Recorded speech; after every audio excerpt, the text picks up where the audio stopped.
Yeah, where is it?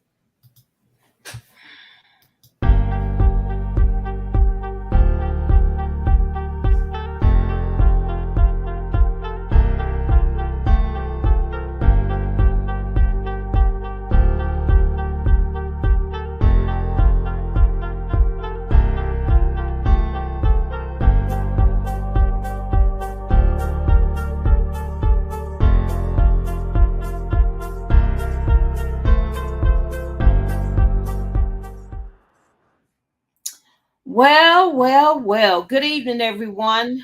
We are here again for another week of our event It's 8 o'clock. called Wrongful Conviction Day. And we are here to kick this off. This is again our Wrongful Conviction Day virtual event series. And I do want to apologize. And we just kind of got started, had some other things going on. But we are not going to stop. We're going to have this show because we have an amazing guest out of Dallas, Texas. And we're going to have him to come on here. But I want to again appreciate you all for chiming in on today. And I would like to again welcome you to the Wrongful Conviction Day virtual event series. I am super excited to be part of the International Conviction Day Committee. A big shout out to my family in Canada or whoever who is in the USA.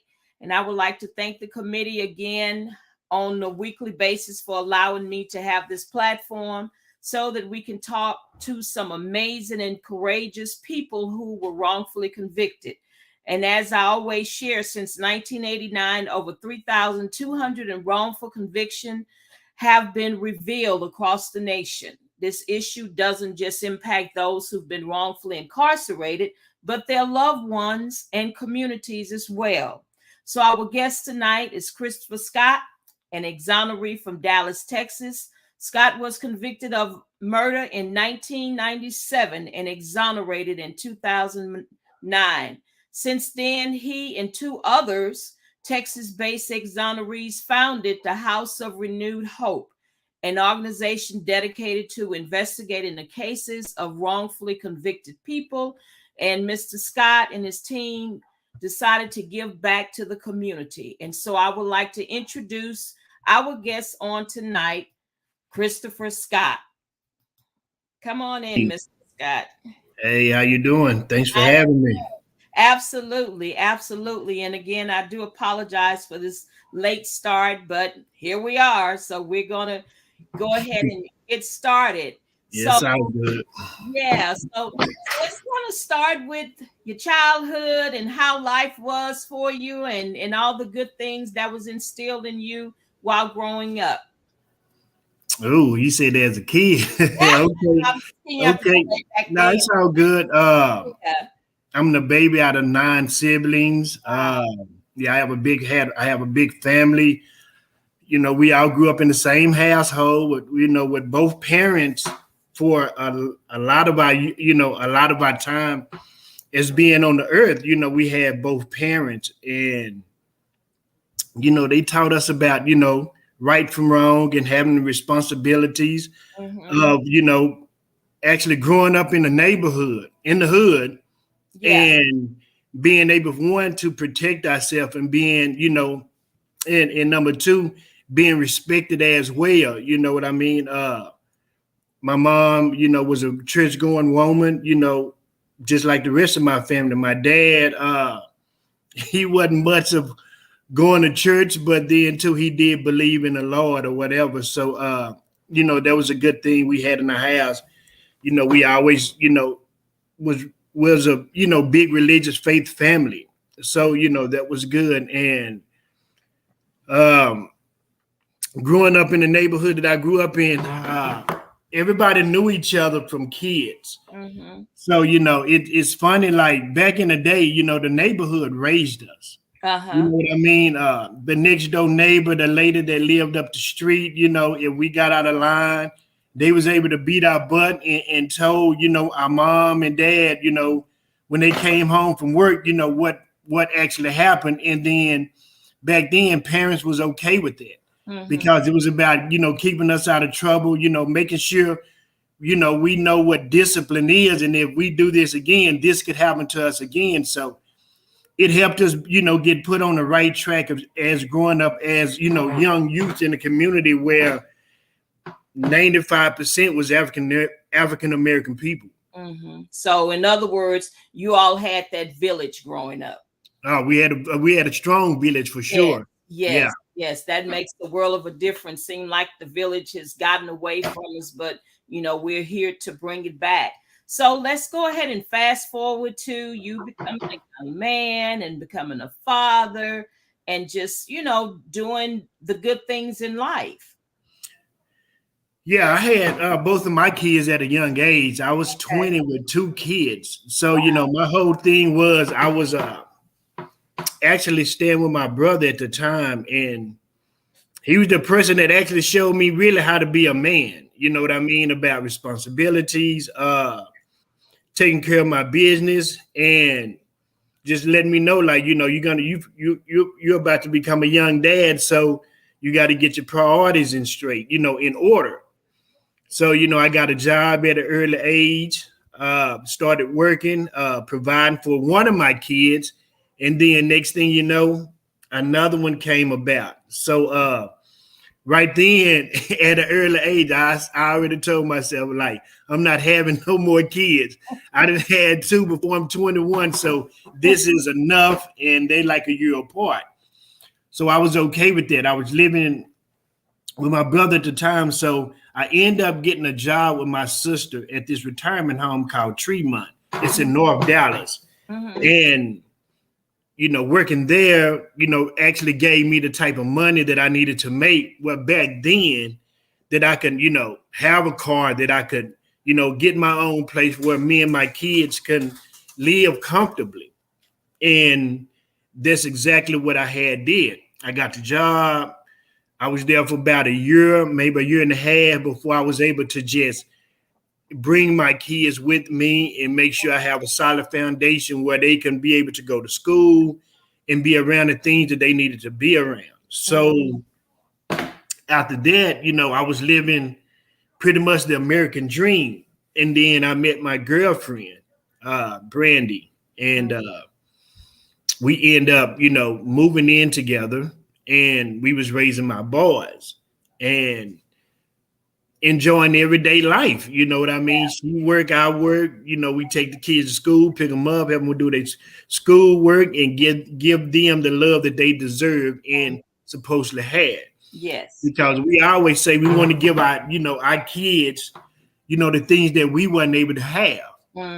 So I was able to do that as well, and just was a everyday natural good father until the inevitable happened as me leaving them one particular night that I shouldn't have left. And tell us about that night. It was kind of a strange night. I was at home watching TV. We had just fed my kids, my 2 boys, Damien and Christopher Jr. And we always watching the movie, and it was time for them to go to bed because, they had school the next morning. So after we put them to bed, we kind of opened up the patio door, for some fresh air to come in. And we just up watching a Sunday movie, and Claude Simmons, my co-defendant, called me. And he called me about 7 times before I was able to just say I was going to come out and see what he wanted. And before I'm getting there, a murder had occurred. And the crazy part about it, the general description of the 2 men that actually committed this crime was 2 African-American men, one tall, one short, dark complected with a low haircut. And what had happened was it was 6 people that actually committed this crime, 1 female and 5 men. So they drove to a drug house, right down the street from where my co-defendant lived. And the female got out of the car and went inside of the home to see how much drugs and money that they had.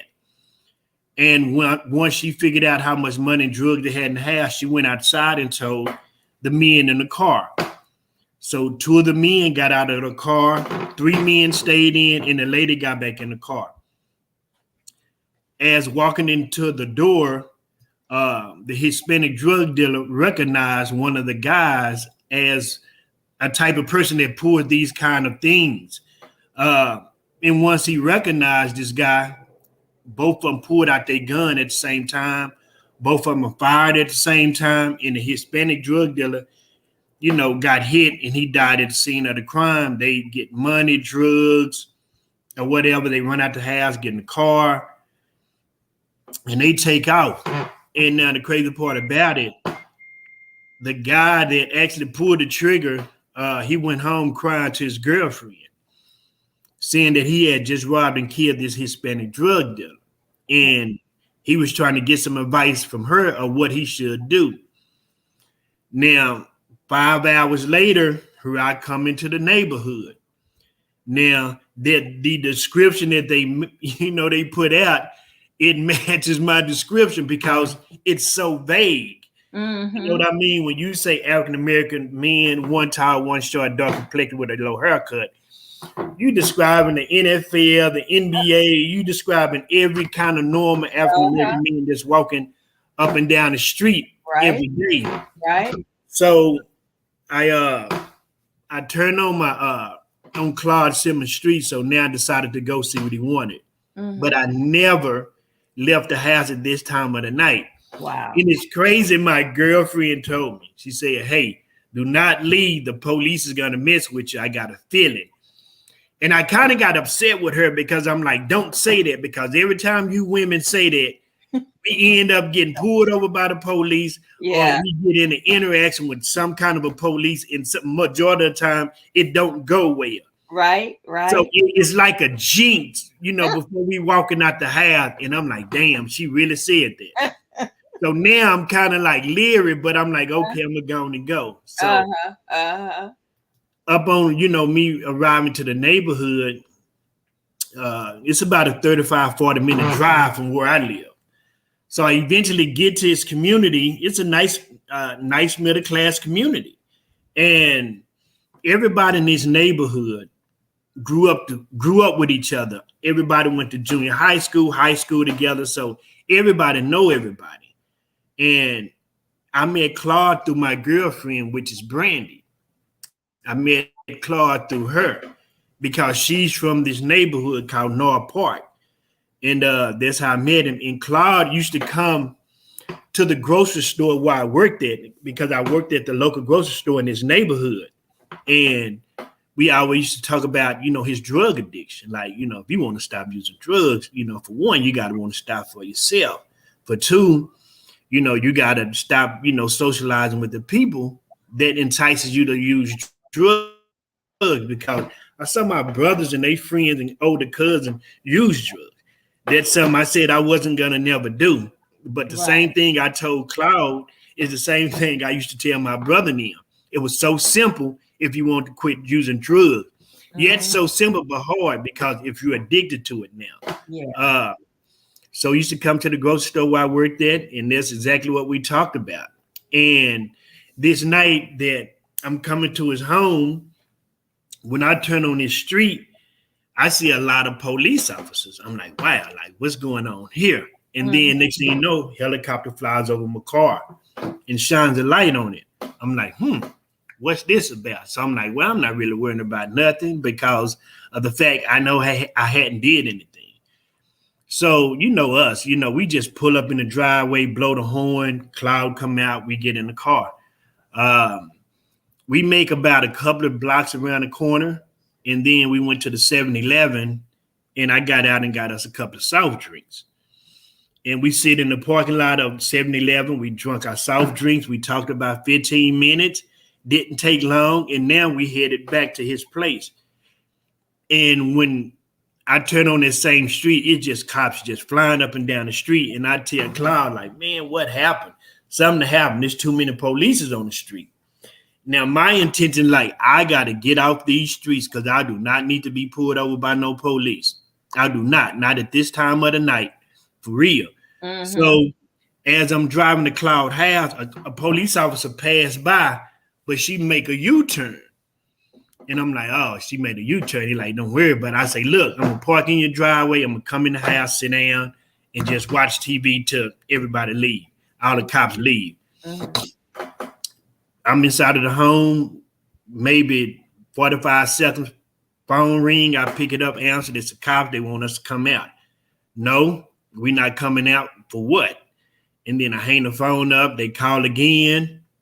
I do the same thing. I'm like, we ain't coming out because we ain't did anything. I hung the phone up. But now when I hung the phone up the second time, I get up to look out the window. Now the whole neighborhood is blocked off, and you see police, walking on the side of the house with flashlights. So I immediately call my girlfriend. I say, look, maybe you need to come out here because things don't look good because they asking me and Claude to come outside. And she was like, man, why they doing that? I'm like, I don't know. Just come. So maybe 10 minutes later, it's kids and women in the house. I'm like, Claude, man, we need to go and go outside and see what these people want. I'm sitting on the couch. When we allowed them to come in, it's like 9 officers run in with their guns drawn. And all of them was drawn on me. I'm like, man, why y'all got so many guns drawn on me for? Like, for what reason? And he said, you on a need to know basis. Come outside, we'll tell you what you need to know. I'm like, okay, cool, whatever. So, immediately they make me lay on the ground along with like 4 or 5 other men. And then they went in, like the standbyers that was watching to see what was going on. They went and got men that kind of fit that same description and put all of us on the ground together. Now it's about 10 or 11 of us. And all of a sudden they come and get me and they say, hey, we want to talk to you. I'm like, okay, what's up? They say, well, this detective want to talk to you. I'm like, okay, what you want to talk to me about? And then they were like, this, who this is? I'm like, no, I don't know him. Say, this is Colombo. I'm like, Colombo? Like, what, huh? Colombo, okay. He say, no, have you ever seen the TV series Colombo? I'm like, yeah, I kind of grew up on the show because those were the kind of cop shows I was out when I was growing up as a kid. And he said, well, Colombo always gets his man. So you'll be, he said, Colombo always gets his man and you'll be found guilty of this crime. And I look at him like, what crime you talking about? He said, well, hold your hands out. I had my hands out and he had to put a plastic bag under my hand and put some liquid substance in it. And it dripped into a bag. They sealed it up, put it in the van, and they escorted me to the police car. Next thing you know, they say, well, they put me in the police car. I'm not even handcuffed at the time. They say, well, look, female is going to come identify you. She can't identify you. We got to let you go. I'm like, all right, cool. Let's do it. Mm-hmm. Because I know this woman hadn't seen me because I hadn't left the house all day. So I know it's not me they looking for. So next thing you know, my girlfriend pulls up. They say, hey, as soon as she get out the car, they say, hey, that's her.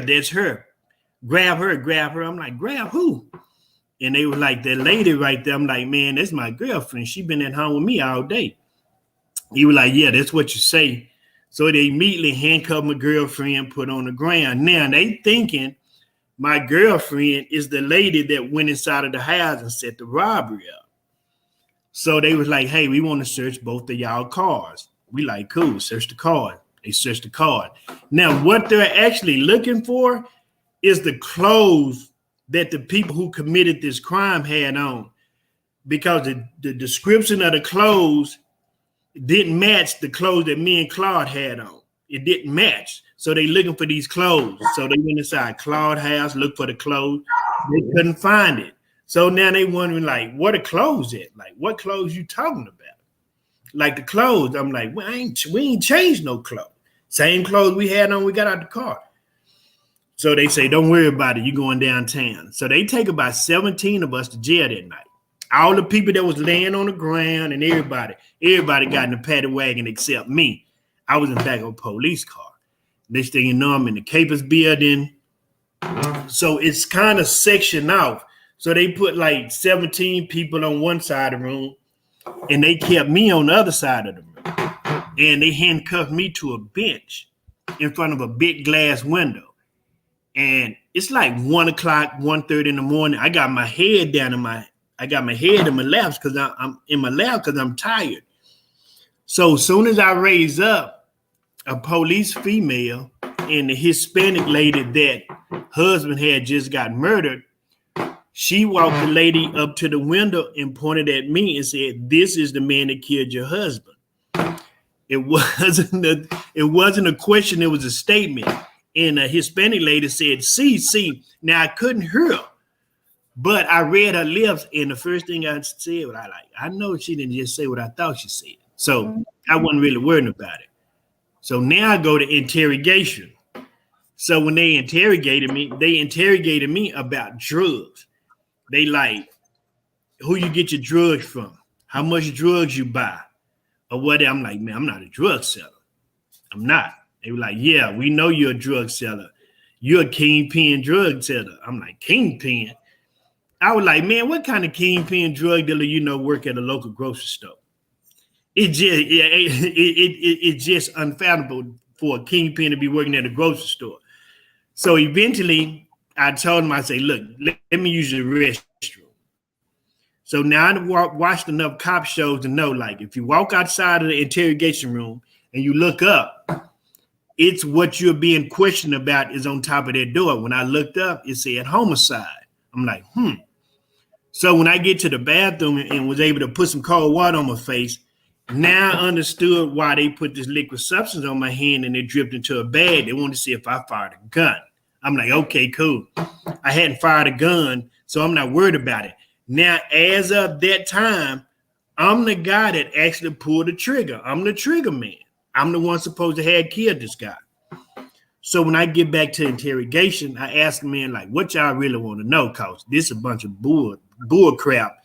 And I can't just sit up here and keep y'all asking me these same questions. And he said, you know what? You're right. We tired of your BS. Stand up, put your hands behind your back. You're going to jail for capital murder. Now I'm like, what? I'm like, wait a minute. You just said I was a kingpin drug dealer. Now you saying it's capital murder. So now I'm thinking, like, what the hell had just happened? And I couldn't believe, like, does this really happen in this society we live in today? People go to jail for crime they didn't commit. Now, I remember the Linnell Jeter story. And, as a kid, we all sit up in the family, in the house on a Sunday and watch that whole movie. Mm-hmm. But I'm not really thinking about that. But I am thinking about it. I'm like, damn, did this really happen? But when we walk outside of interrogation, a police officer stopped me and say, Miss Scott, I don't believe you committed a crime. And I'm like, yeah, I know I didn't, but I'm going to jail for capital murder, as they say. Yeah, you're going to jail for capital murder. He said, I'm going to tell you why. He said, one reason is the lady just seen you 5 minutes prior to us putting you in the lineup. She couldn't identify you. He said, for two minutes, Scott, I'm going to tell you this. He said, you well dressed, you well spoken, you well groomed, you driving a nice car, and we found an uncashed paycheck stub in your pocket. He said, this is not the crime that fit a man caliber of yours. This is the type of crime that fits a dope fiend. This is exact words. Subpoena me to court. If it go to trial, I testify and say it's not one shred of evidence linking you to this crime. Mm-hmm. I go to jail. I get arraigned. They give me $1 million bond. God, dog. That night, my attorney come to see me. I asked my attorney, like, let me get a polygraph test. Say, nah, we can't give you now. I'm like, why? Because you may fail it. I'm like, fail it. If I tell you I'm going to pass it and I didn't do it, I'm going to pass this test. Mm-hmm. He said, nah, I'm going to refuse it because I don't want you to take it because you may fail this test. So right then I knew, I say, my attorney think two things. Mm-hmm. Either I did it or either I knew something about it, and he was wrong on both parties because I didn't know anything about it and didn't have anything to do with it. Wow. So I'm like, what can I do? Because I don't like this attorney because he's not going to give me his 100% because he feel like I'm guilty. Mm-hmm. Right, my judge. When I get inside the tank, you got all these prison jailhouse lawyers. Hey, write your judge, tell your judge what's going to happen. So I wrote and told about my attorney or whatever. sent her the letter. So now we picking a jury panel. And this is why I tell people, it's so important to be on this jury panel. The first group of 30 said they could not find me guilty for this crime because they had no physical evidence. We brought in 30 more people. Can't find them guilty. Why? No physical evidence. It's just her word against his. That's all y'all have. The third group can't do it. Why? No physical evidence. Can't say this man did it if you don't have anything to say he did it but her word alone. Mm-hmm. Next thing you know, it was crazy. One African-American guy stood up and said, I can find Mr. Scott guilty for this crime. On her word alone, 10 minutes later, I had an all-white jury panel. Man, if looks could kill, that dude would have dropped dead right then because I gave that man a look like, boy, you just say, you just don't know. You finna send me to prison just for being stupid. Wow. Yeah, I had an all-white jury panel. And next thing you know, I go to trial. They had nothing. I had officers to get on the stand saying, it's nothing linking them to this crime. It's nothing. It's not one shred of evidence linking to this crime. Only thing we have is this native word alone. Mm-hmm. And then Chris, so how long was the trial? How many days? My trial lasted like 48 hours, and my deliberation lasted like 30 minutes. So I was found guilty in like 2 days. No, I'm sorry. I'm gonna take that back. I was found guilty in 2 hours, and they deliberated for 30 minutes in a capital murder case. I'm like, how can you find somebody guilty in capital murder in 2 hours in a 30-minute deliberation? Yeah. What was the evidence? What did they say? They just said, they believe that lady word over mine. That's it. That's all they had, because the guy told them, like, how could y'all find these men guilty and we got rid of all the evidence? Wasn't no evidence to be shown. The only thing they had was this word, her word against ours. And the funny part about it was when the ballistic report came back, mm-hmm. it showed that I hadn't fired a gun. It said, no, Mr. Scott, you hadn't fired a gun, so you're not the shooter. But what we're going to do is pick up Claude Simmons, the guy that was with you that night.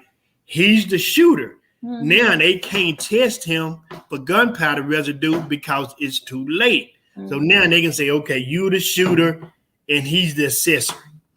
So now we both going to trial for capital murder. Both of us get found guilty the same day of capital murder. We all got a capital life. We both got a capital life sentence and was able to make parole in 40 years. So at that time, what was going through your head? I'm just before trial started, the judge asked me, like, my whole thing was about death penalty because it's a death penalty case. Mm-hmm. And sitting up in jail, I was like, how can I prepare myself to die? Because if I get found guilty and they give me the death penalty, I'm like, hey, maybe I get the lethal injection while I'm on death row before I can prove my innocence. Mm-hmm. So that's why I say, people on death row that's innocent, man, I feel sorry for them. We pray for them every day because, once you're dead, you can't come back. They can't bring you back once they kill you. So it's crazy. So, but the main thing my judge asked me, she said, well, Mr. Scott, why shouldn't we seek the death penalty? And I told her, how could you kill an innocent man? And she said right there, she said, you just saved your own life today. We're not going to kill you, but we're going to give you a capital life sentence. And I'm like, now you just said you're going to give me a capital life sentence before the trial even started. Now you're already pausing the jury panel, mm-hmm. thinking like, oh, she think he's guilty, so why we shouldn't think he's guilty? Wow. So I'm like, and then the worst part about it is my judge read the letter out in a court that I wrote her about my attorney. So now she like, well, here's a letter from you that's describing that, you don't think your lawyer, your attorney is going to represent you because this, that, and the fourth. Wow. I'm like, oh, man, they really trying to get me out of here.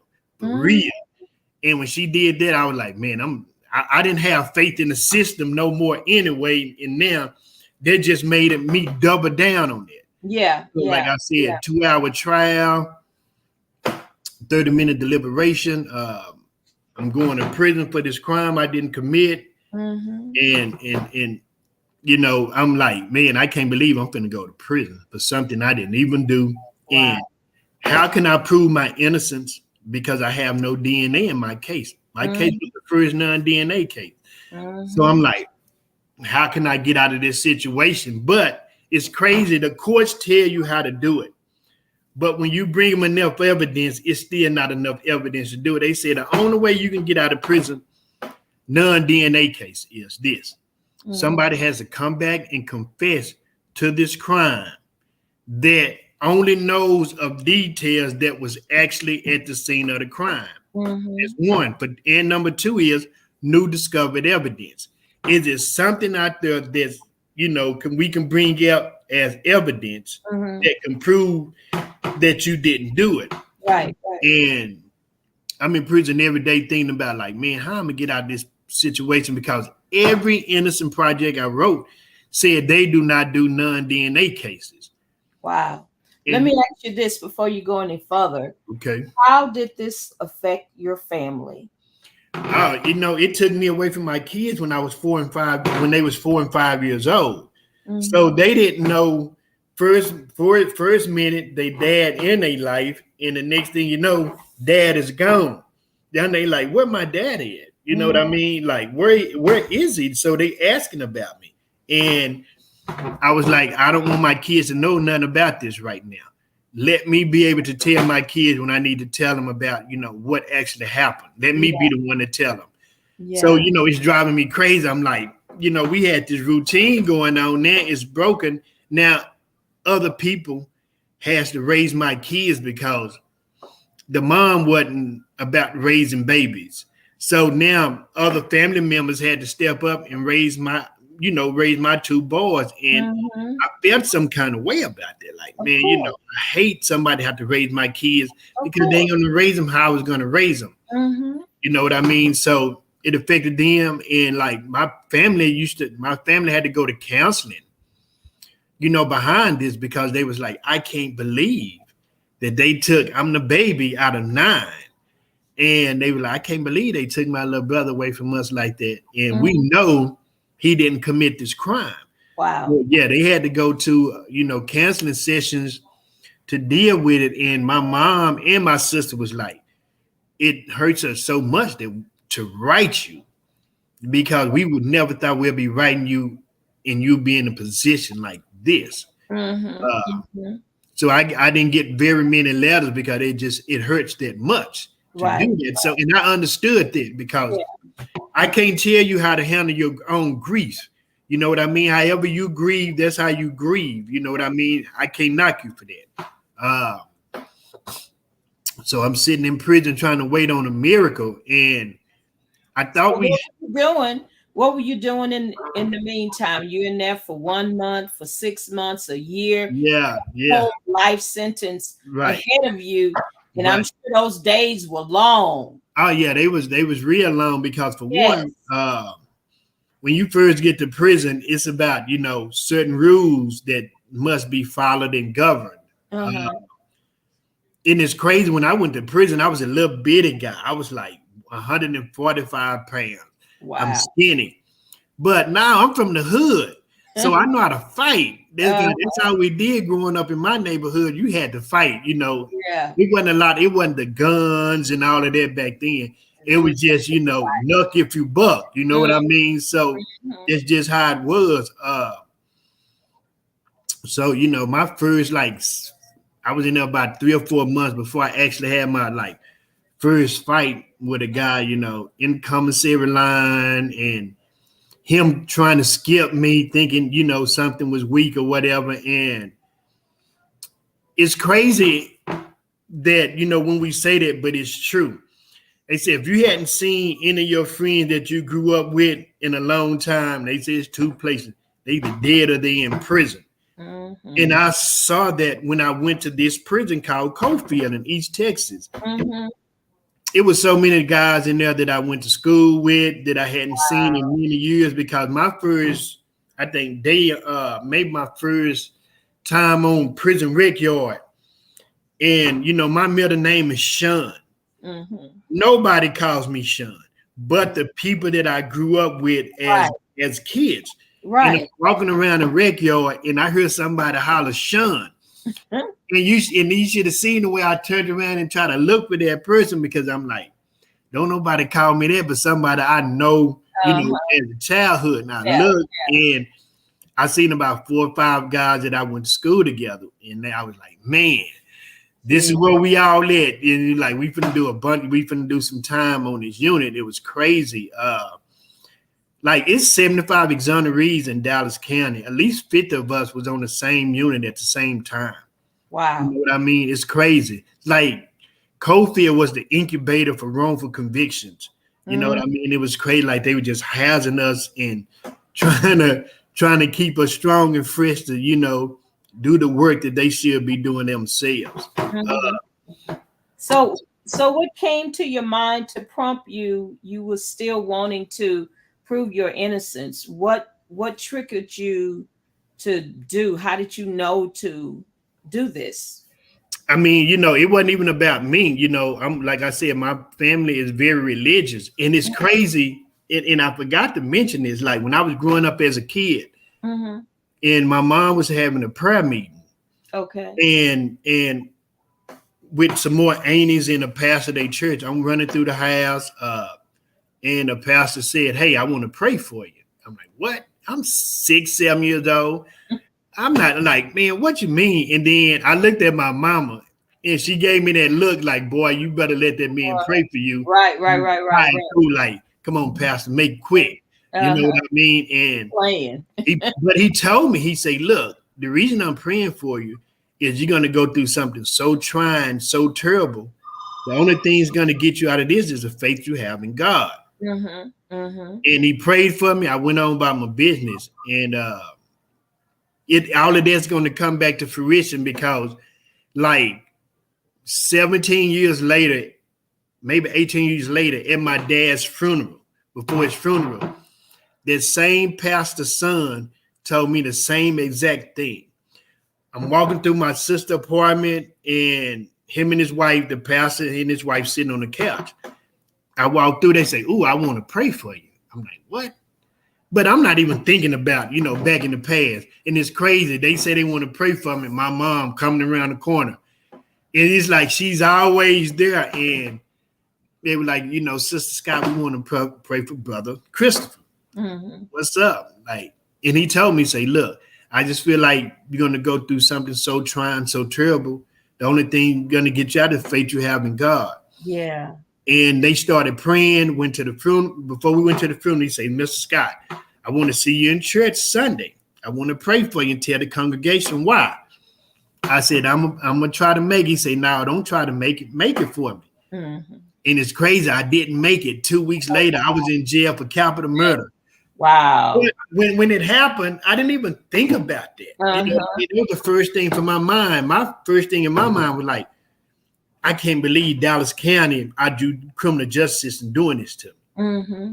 So now I'm in prison. I done got adapted to the prison life, but in prison, you got to build like a foundation.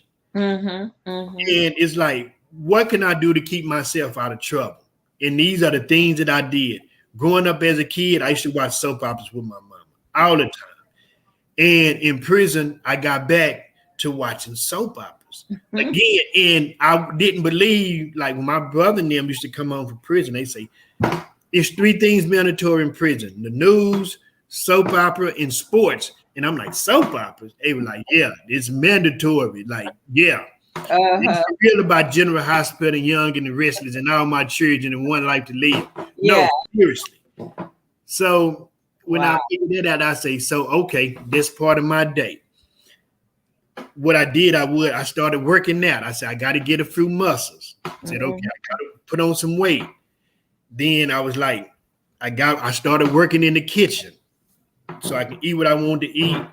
I started reading about, 2 books per week and doing my soap operas. and things of that nature, and just following those certain, steps every day kept me out of trouble. Yeah. Like if I ever get exonerated, I come up to be exonerated, I don't want nothing in my way that's gonna hold me back in prison because I did something stupid.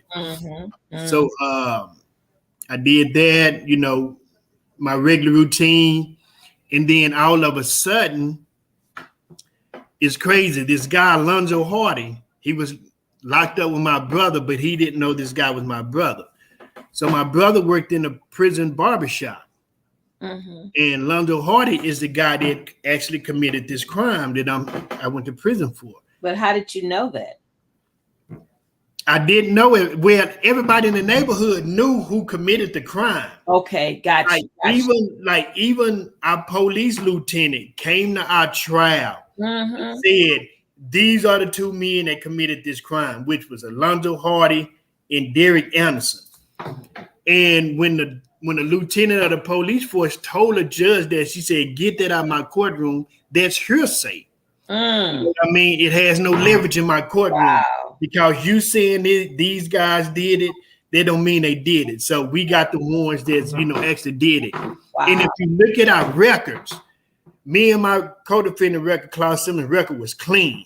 These other guys' record was bad. Aggravated robbery, aggravated assault, burglary, all kind of charges on a rap sheet. So now, this guy sitting in my brother's barber chair, and he say, man, like in the barbershop, we talk about money, women, sports, and, every now and then some politics, and every now and then, prison. So he got in there, running his mouth saying like, yeah, me and my friend robbed and killed this Hispanic drug dealer, and there's two guys in prison for the crime that we committed. And my brother was like, man, that sounds something like my little brother case. So my brother asked him like, well, tell me the guy that's in prison for you. He said, man, this guy named Christopher Scott.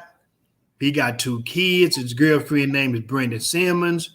He drive a Forest Green and Gold Lexus, and he work at the local at Simon David grocery store as a produce supervisor. My brother was like, bro, that's my little brother. And he was like, nah, it can't be. He said, yeah, it's my little brother. Come to the rec yard. I'm going to show you a picture of it. He said, okay, cool. They went to the rec yard. My brother showed him the picture. He said, that's Christopher Scott, who's in prison for the crime I committed. So my brother said, well, look, you got 2 choices. You can either confess to this crime, file an affidavit, and help my brother get out of prison, or every day in prison, it's going to be a living hell for you. Wow. And the dude was like, nah, I've been wanting to, tell the people, what actually did it. But he was like, murder has no statute of limitation law. And they can give me a life sentence, by saying this, but I'm gonna do this. So they end up getting the affidavit drawn, signed. We sent it to our district attorney's office, which was Henry Wade. Henry Wade received it and sent me a letter back saying they would never exonerate anybody without no DNA, because it's not proof that you didn't actually commit this crime.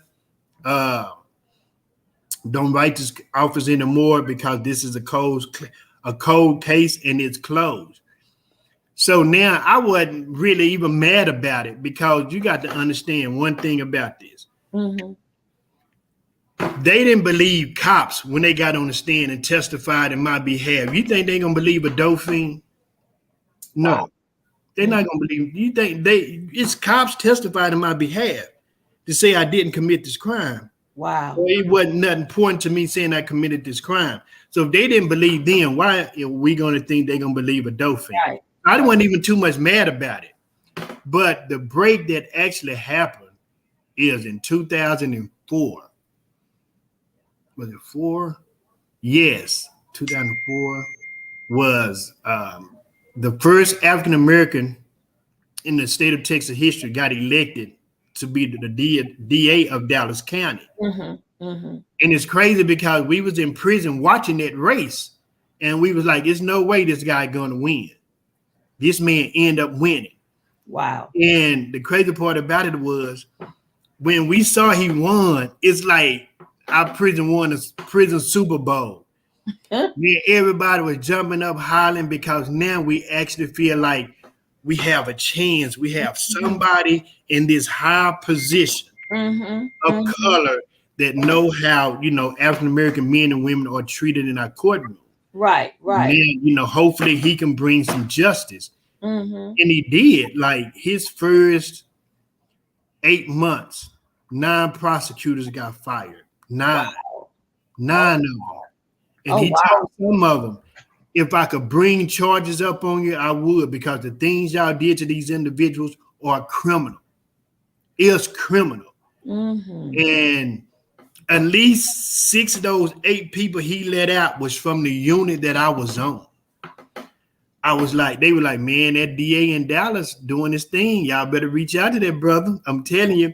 Wow. And so, and you know this. So every time I seen somebody get exonerated, it was this certain attorney getting them out. Her name was Michelle Moore. And I was like, man, if I can get this lady on my case, I'll be free too. So Craig Watkins, he took a chance on my case, not it being a non-DNA. He took my case to the University of Texas in Arlington to an undergraduate class. And, he walked it in and told him, like, hey, this is a non-DNA case. This is the first one we're going to ever try like this. So here, I'm letting y'all see what y'all can do with it. They had the case for about maybe 2 months, and one of the ladies from that classroom came to see me. And she came to see me because she wanted me to confess to the crime. Because somebody had Alonzo Hardy already confessed.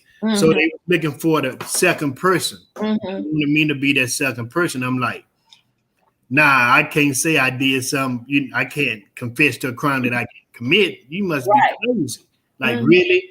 And I was like, I'm not going to put no little kid, my life in no little kid hand, no way. Right. You can lead the same way you came.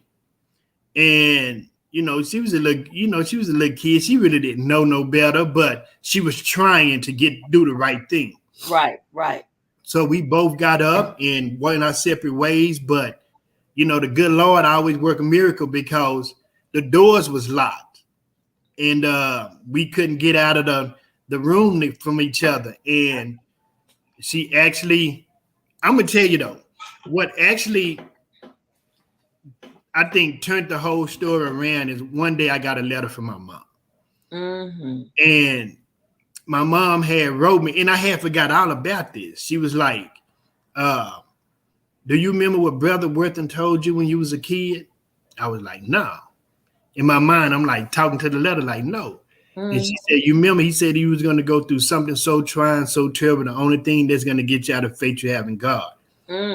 I was like, and it's like I just remembered it, the whole thing all over again. Yeah. I'm like, wow. I'm like, yeah. Now I remember. And now I'm like a little aggravated about it. I'm like, man, did this shit really happen? You know what I mean? It didn't even come to fruition. Right. My mom always told us this little certain passage. If you had a faith the size of a mustard seed, it would move mountain. Absolutely. And she stated, like, just keep the faith the size of the mustard seed. It won't move mountains, but it's going to move those prison bars for you. She said, so whatever you're doing down there, stop it, give your life to God. Wow. And it's crazy because before all of this stuff was, actually took place, he was showing me that it was finna happen. And it was so scary to see somebody putting something in your path, knowing it's going to happen, and you getting all of these signs that saying you become a free man. And you like, and it scared me so bad. One day I was like, man, I got on my hands and knees and prayed. I was like, is you really showing me a sign that I'm, that I'm finna go? And after, I did that, I had no doubt in my mind that so how long had you been in prison? Oh, that was like my 13th year. Wow. So when I received that letter, that was my 13th year in prison. Wow. And it's like right after I read that letter, and started seeing all these signs that this was finna happen. That little law student showed up maybe 2 months later. And we went through that whole spiel. And she was like, look, your story sounds good. But what we're gonna have to do is take it back to the district attorney's office and see what he say. Mm-hmm. And I was like, okay, cool, So I'm not really thinking nothing about it, but I'm not trying to let it weigh on my mind so much. Mm-hmm. And one day, like my mom had never came to see me. And Wow. and I'm sitting in my cell and I get a letter from the district attorney's office. Okay. And I go to the mail room and I know what's inside of the letter. It's like, this is your life. So this is going to be either you're going to get out or you finna stay, in prison for many, many more years. So, yeah. It's crazy. The TDC officer seeing that I was kind of, reluctant to open the letter. And I tell him, I was like, man, my life may be in this letter. He was like, look, inmate Scott, go over there, chill in the corner and just chill and think about it, then open up the letter, man, and see what it say. Wow. And I was like, man, this is crazy. And then when I opened it up, it stated that, the district attorney office feels like some injustice had went on in my case. That it's a possibility that I can come back and be, exonerated if I pass a polygraph test. Mm-hmm. And he said, we have assigned this attorney to you. And it was that same attorney that I'd seen on the news. I was like, oh my God, man. Wow. God is working. Wow. Yes, working. Yes. So dang, I was like, man, this is crazy. So maybe a week later, I'm sitting on my bunk and I get a visit from my mom. She had never came to visit me since I've been in prison. Wow. And she was like, when I seen her, I was like, what? I'm like, lady, what you doing down here? She said, I just had to come see you. I'm like, what's up? She said, I gotta leave because I'm finna get kind of emotional. So she said, look, this is gonna be the last time I come to visit my baby wearing all white because prison uniforms are all white. She said, I'm not gonna see my baby in all white anymore. She said it to her, she left out, and then I was able to talk to my brother. Once my mom told me that, I actually believed that it was going to happen because she gave me the passageway. I read that letter that she wrote me, and I did exactly what the letter told me to do. Yeah. And here I am. It's a possibility of me going home, but I got to pass a polygraph test I asked to take 13 years ago. Exactly. Yeah. Wow. So now I'm back in the county, waiting to take this polygraph test. And this polygraph test is a beatdown. It was like 6 hours for me, a 6-hour polygraph. I was like, man, why this taking so long? Wow. And, I was so nervous that the guy seen it. He was like, look, I need you to calm down, take a sip of this water. He said, because this is not my life and this is not my life. This is your life. Right. And he was saying there's so many people depending on you. And he said, I'm going to tell you why. You're going to be the first exoneration without no DNA. He like, don't you know what kind of precedent that's going to set for other men and women that's in prison without no DNA in their case? He say, so I need you to pass this test and let's take this test and get it over with. I say, man, let's go. I'm ready. Maybe 4.5 hours later, I had passed the test, but it's something my attorney told me, Michelle Moore. She said, in that room over there is about 20 officers. All those officers is waiting on you to fail and want you to fail. And she said, you know why? She said, because they don't want to admit they made a mistake. Wow. She said, so I need you to pass this test so they can look embarrassed and foolish and let them know, yeah, y'all made a mistake. So after I took the test, he came back and told me that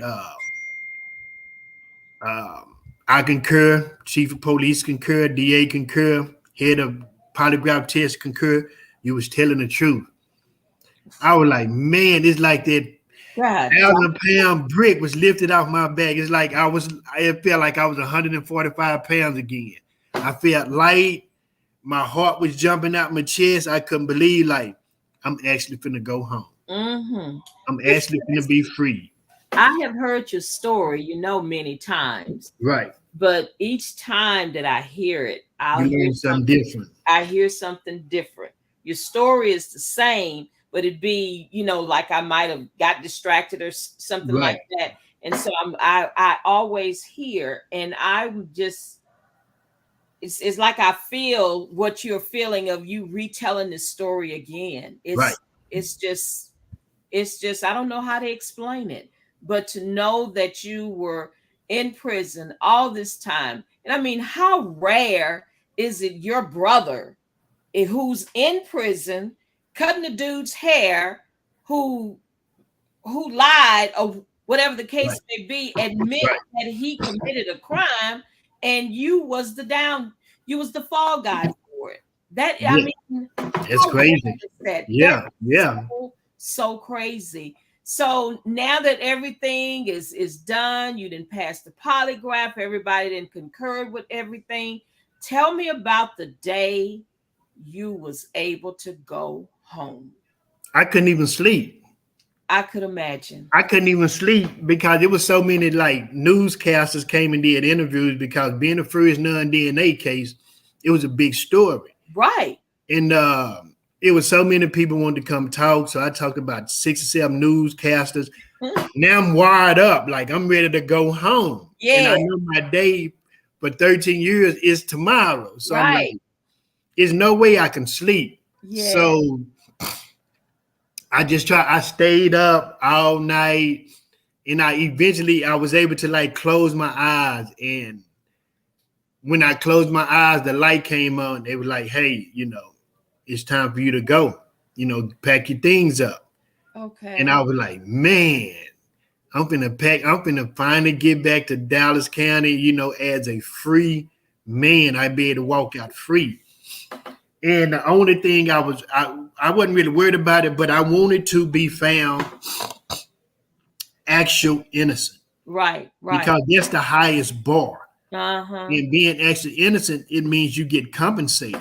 Mm-hmm. So when I put on my clothes, I was like, I hadn't had on real clothes in 13 years.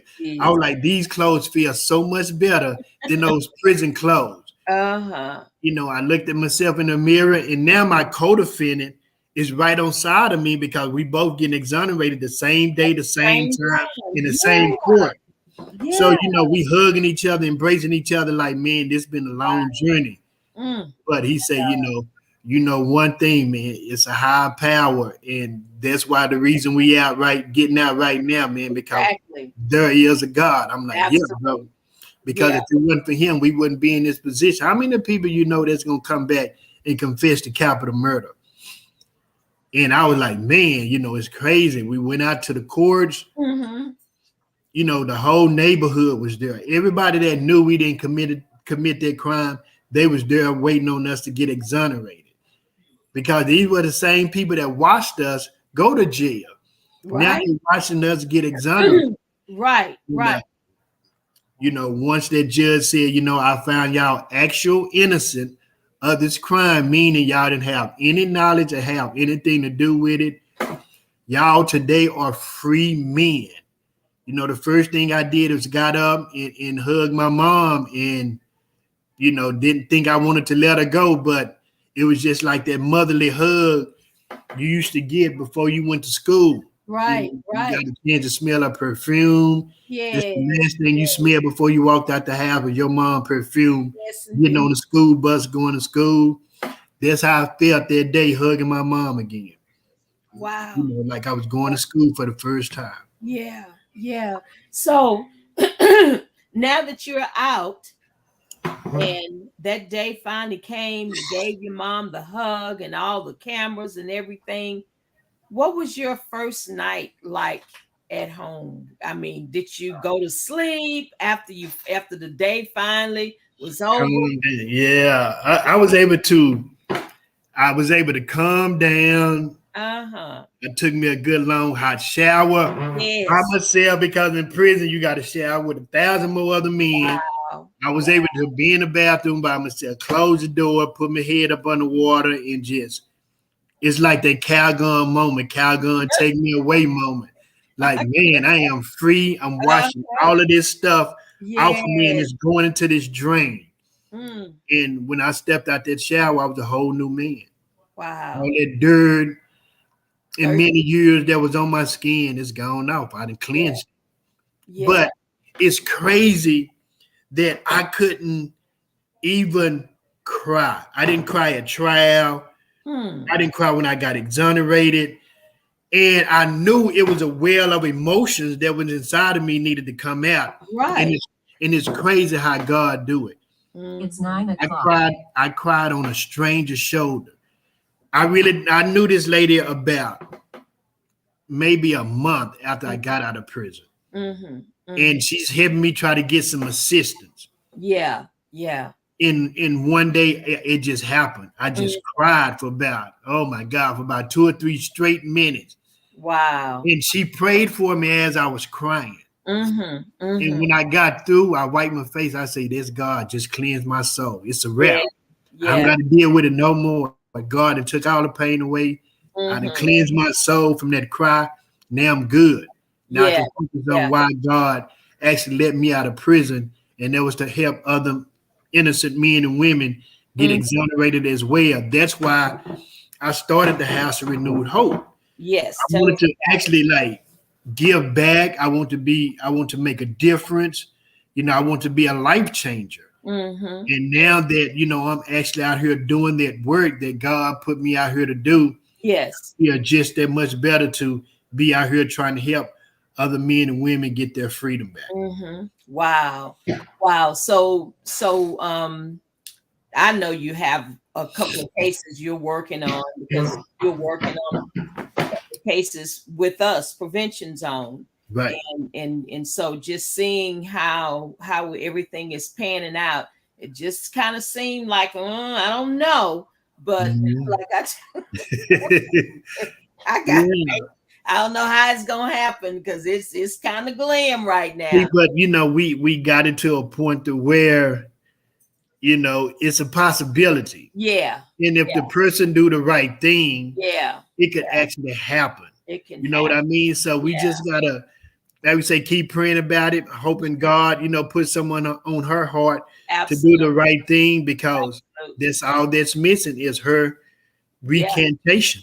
Mm-hmm. Yeah, and I believe, as glim as it look as we speak right now, I just believe something has to break.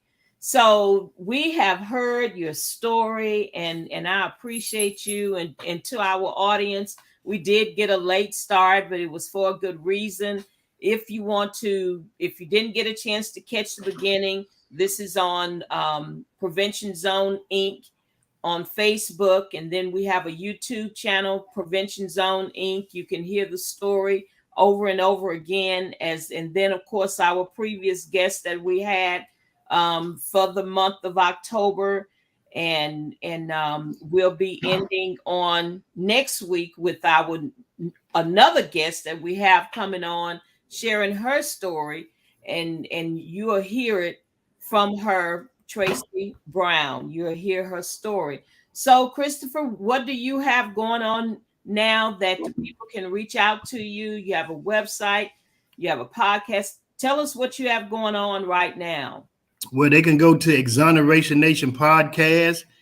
Check it out. It's where I interview judges, prosecutors, defense attorneys, other wrongfully convicted men, state reps, state senators. And it's all about the criminal justice system, because I wanted people to hear firsthand from people that has people's lives in their hands. Absolutely. And listening to these people, you can hold them accountable. You know what I mean? Because, a lot of people are wrongfully convicted these days. A lot of people are over sentenced these days. And these are the people that can make those kind of changes and make our criminal justice system better. That's why I do, the criminal justice platform on a podcast, Exoneration Nation.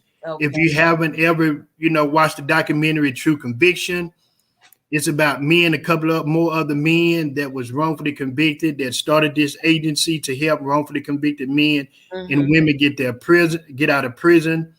It's on Amazon Prime, and you can watch it on YouTube. You can go to my website, www.houseofrenewedhope.org, and if you have a loved one that's in prison for a crime you feel like he or she didn't commit, you can write to their email address, and then we'll read the email and we'll get back at you. I have a Facebook page called House of Renewed Hope. Yes. So go on that Facebook page and like it and share it with some more of your friends. I always have great information on it, what I have coming up next. And next year, hopefully, my documentary series come out that PBS bought called Dallas. Oh my God! Okay, think of it, Chris. What is it? Dallas? What? God, man, I just got brain fried. Just that's a senior moment, Chris. Yeah, Dallas Project. I'm sorry. It's called the Dallas Project. Okay. It's going to be very. It's going to be a very good documentary. Okay, cool. We put a lot of different people in to be a part of this documentary. So when it comes out, I'll be able to get released. I'll let y'all know. We're going to have private screenings, and I'd love for y'all to come out and share it and watch it with me. Okay. All right. We'll definitely stay in touch with us. Well, obviously, I stay in touch with you. But anyway, yeah. So I am so excited that you was able to chime in on this evening and share your story. And I know that the people who are listening or who haven't had a chance to listen, who are listening, will truly appreciate listening to what you went through while as a person who was wrongfully convicted. I kind of had a little freeze myself, but anyway, person who has been wrongfully convicted. And so, but again, I appreciate you for taking time out and joining us. And next week, again, we'll be interviewing Tracy Brown. She has a story. And a good sister. Yes, she has a story. And so you guys just stay tuned. Oh, something went on the other week. Didn't you have a birthday the other day? Yeah, October the 9th, 53rd birthday. What did you do? Did you go hang out somewhere? Yeah, I went hung out, had a nice, steak dinner and things of that nature. So I enjoyed it pretty well. That's good. That's good. Yeah, and happy belated birthday. Y'all appreciate it. Happy birthday to Christopher. Happy belated birthday. Thank you all. Yeah.